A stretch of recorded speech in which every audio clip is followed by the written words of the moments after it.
بسم اللہ الرحمن الرحیم۔ السلام علیکم میرے عزیز دوستو، اللہ تبارک و تعالی سورہ لقمان کی آیت نمبر 12 میں ارشاد فرماتا ہے، اور بے شک ہم نے لقمان کو حکمت عطا فرمائی۔ اس آیت مبارکہ میں جس لقمان کا ذکر ہوا ہے، یہ وہی لقمان حکیم ہے جن کے حکمت بھرے اقوال زریں اور انمول باتیں ہم اکثر بکس میں پڑھتے اور ویڈیوز میں دیکھتے اور سنتے رہتے ہیں۔ آج کے اس چیپٹر میں ہم جانیں گے کہ حضرت لقمان کون تھے اور یہ اللہ عز و جل کے نبی تھے یا ولی۔ مگر آگے بڑھنے سے پہلے ہمارے چینل عبید انفو لیب کو سبسکرائب کر لیجئے تاکہ ہماری آنے والی نیو ویڈیوز بآسانی آپ تک پہنچ سکیں۔ میرے عزیز دوستو، اس آیت مبارکہ میں دو بیان ہیں، ایک حضرت لقمان کا اور ایک ان پر نازل شدہ حکمت کا۔ ہم ان دونوں پر کلام کریں گے، مگر پہلے حضرت لقمان کے بارے میں سنتے ہیں۔ آپ کا شجر نسب یہ بیان کیا جاتا ہے، لقمان بن باعورہ بن نحور بن تارح۔ یہ تارح حضرت ابراہیم علیہ السلام کے والد ہیں۔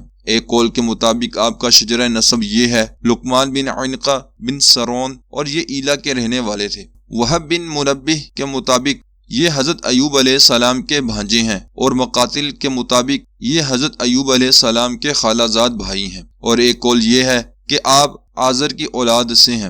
حضرت ابن عباس رضی اللہ تعالی عنہ کے مطابق آپ سیاہ فام تھے، جبکہ آپ کے دونوں پاؤں پھٹے ہوئے اور ہونٹ موٹے تھے۔ یہ 1000 سال زندہ رہے ہیں، اور حضرت داؤد علیہ السلام کا زمانہ پایا ہے اور ان سے علم بھی حاصل کیا ہے۔ حضرت داؤد علیہ السلام کے اعلان نبوت سے پہلے یہ فتویٰ بھی دیا کرتے تھے، مگر جب حضرت داؤد علیہ السلام منصب نبوت پر فائز ہوئے تو انہوں نے فتویٰ دینا بند کر دیا۔ حضرت ابن عباس اور امام واقدی کے مطابق آپ بنی اسرائیل کے قاضی تھے، اور سعید بن مسیب کے مطابق آپ درزی کا کام کیا کرتے تھے۔ کچھ علماء کے نزدیک آپ نبی ہیں، اور جمہور علماء نے آپ کو ولی بتایا ہے۔ حضرت ابن عمر رضی اللہ تعالی عنہ بیان کرتے ہیں کہ رسول اللہ صلی اللہ تعالی علیہ وآلہ وسلم نے ارشاد فرمایا کہ لقمان نبی نہیں تھے، مگر وہ بہت غور و فکر کرنے والے بندے تھے۔ ان کا عقیدہ عمدہ تھا، اور اللہ عز و جل سے محبت کرتے تھے،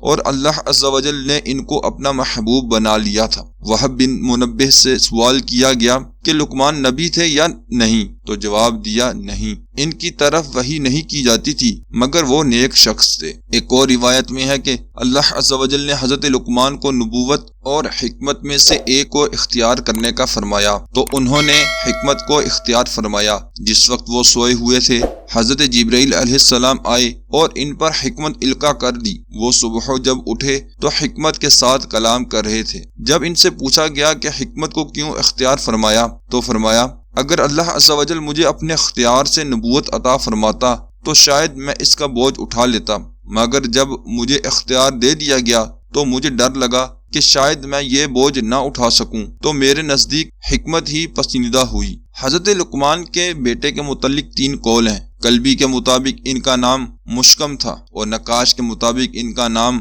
انعم تھا، اور ایک قول کے مطابق ان کا نام بابان تھا۔ علامہ اسماعیل حقی علیہ رحمہ فرماتے ہیں کہ حضرت حکیم لقمان کا بیٹا اور بیوی کافر تھے۔ حکیم لقمان مسلسل ان کو نصیحت کرتے رہے، حتیٰ کہ وہ دونوں مسلمان ہو گئے۔ میرے عزیز دوستو، یہ تو حضرت لقمان کا تعارف تھا۔ اب اس نعمت کے بارے میں سنتے ہیں جو ان کو عطا کی گئی، یعنی کہ حکمت کے بارے میں۔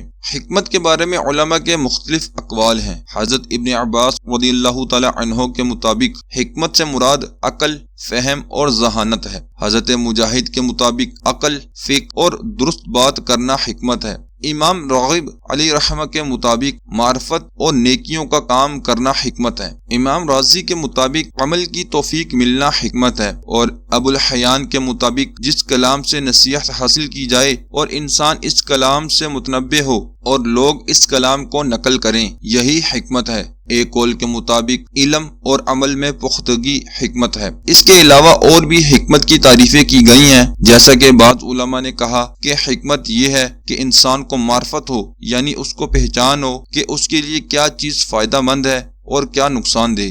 بعض مفسرین نے کہا کہ حکمت یہ ہے کہ انسان کو شرعی احکام کی معرفت حاصل ہو۔ محدثین فرماتے ہیں کہ وہ نور جس سے الہام اور وسوسہ میں فرق کیا جا سکے، یہ حکمت ہے۔ صوفیہ کہتے ہیں کہ نفس اور شیطان کی آفات کی معرفت حکمت ہے۔ بعض نے کہا تیزی کے ساتھ ٹھیک جواب دینا حکمت ہے، یا بصیرت کے ساتھ اللہ عز و جل کی معرفت ہو، نفس کی اصلاح کا علم ہو اور اس کے تقاضے پر عمل کرے اور نفس کے بگاڑ اور فساد سے بچے، یہ حکمت ہے۔ میرے عزیز دوستو، قرآن پاک کی سورہ بقرہ، سورہ لقمان اور سورہ نحل میں دلائل، عام فہم مثالوں، ثواب کی بشارت دینے اور عذاب سے ڈرانے والی آیات، ذہانت اور فقہ پر بھی حکمت کا اطلاق کیا گیا ہے۔ یاد رکھیے کہ حماقت، طیش، عجلت یعنی جلد بازی، خواہش کی پیروی، غفلت اور جہالت، یہ سب حکمت کی ضد یعنی اس کے الٹ ہیں۔ میرے عزیز دوستو،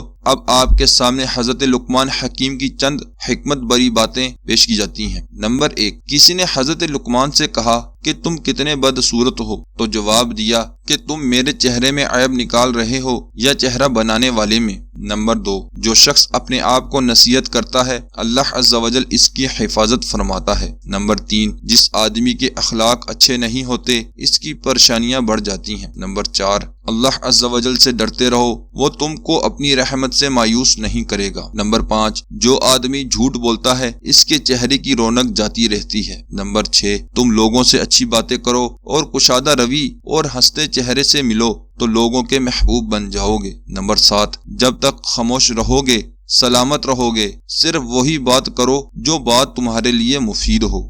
نمبر 8، جب تک تم علم کے تقاضے پورے نہ کر لو، تمہارے علم حاصل کرنے کا کوئی فائدہ نہیں۔ نمبر 9، میں نے بھاری چیزوں کو برداشت کیا ہے، مگر بد اخلاق پڑوسی سے زیادہ ناقابل برداشت کچھ نہیں۔ نمبر 10، کسی چٹان کو اپنی جگہ سے ہٹانا کسی بیوقوف کو مسئلہ سمجھانے سے آسان ہے۔ نمبر 11، زیادہ کھانے سے بہتر ہے کہ فالتو کھانا کتوں کو ڈال دو۔ نمبر 12، اتنے میٹھے نہ بنو کہ نگل لیے جاؤ اور نہ اتنے کڑوے بنو کہ تھوک دیے جاؤ۔ اللہ تبارک و تعالی عز و جل سے دعا ہے کہ ہمیں ان حکمت بری باتوں پر عمل کرنے کی توفیق عطا فرمائے۔